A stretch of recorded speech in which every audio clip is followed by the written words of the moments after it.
fuddled mind had imagined was real.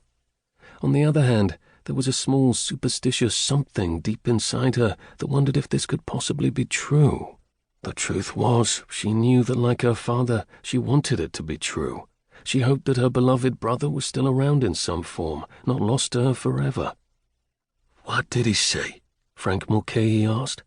"Why did he come to you?" Deirdre's eyes filled with tears. "Oh, Da, it was awful. Dennis was scared and desperate.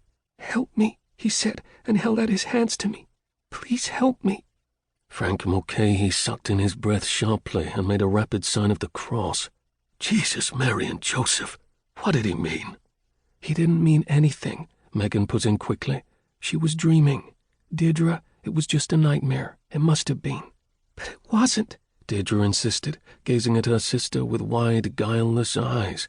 "Dennis was here. He was as clear to me as you are. He stood right there and looked at me with such pain and despair. I couldn't be mistaken. But, darling," her younger sister gave her a look of mingled reproach and pity, "don't you think I know the difference between a nightmare and a vision? I've had both of them often enough."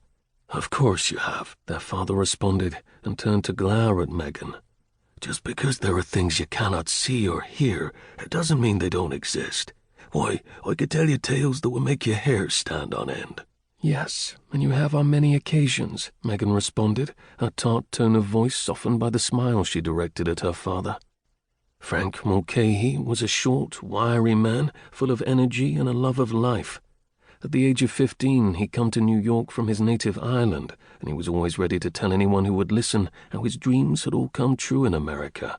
He had built a thriving business as a greengrocer, married a beautiful blonde American girl, and raised a family of healthy, happy children.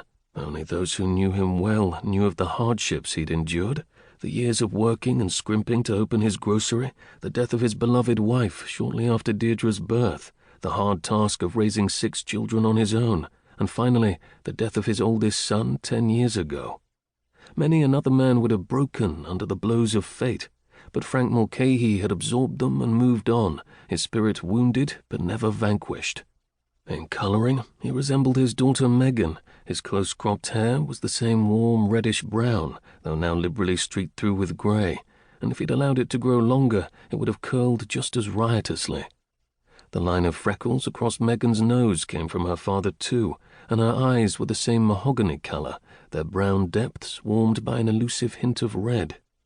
They were alike, too, in their drive and determination, and as Deirdre had pointed out more than once, in their sheer bull-headedness, a fact that had caused them to clash on many occasions.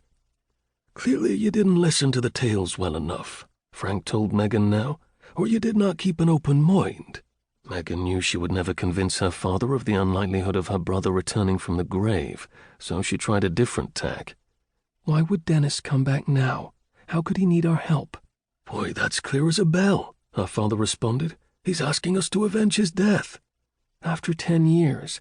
"Sure, and he's waited long enough, don't you think?" Frank retorted, his Irish brogue thickening in his agitation. "It's me own fault. We should have gone over there and taken care of that filthy murdering English lord as soon as we learned what happened to Dennis. It's no wonder he's come back to nudge us. The sin is that he had to. I've shirked my duty as a father." "Da, don't." Megan laid a comforting hand on her father's arm. "You did nothing wrong. You couldn't have gone to England when Dennis died. You had children to raise. Deirdre was but 10, and the boy's only a little older. You had to stay here and work and see after us." Frank sighed and nodded.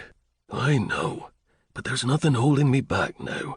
You're all grown now. Even the store could get by without me, with your brother Sean helping me run it. There's nothing to stop me from going to England and taking care of the matter. Hasn't been for years. It's remiss I've been, and that's a fact. No wonder Denny had to come back and give me a poke." "Da, I'm sure that's not why Dennis came back," Megan said quickly, casting a look of appeal at her sister. The last thing she wanted was for her father to go running off to England and do God knew what in his thirst to avenge his son's death. He could wind up in jail, or worse, if his temper led him to attack the English lord who killed Dennis. "Is it, Deirdre?" To Megan's dismay, her sister wrinkled her brow and said, "I'm not sure.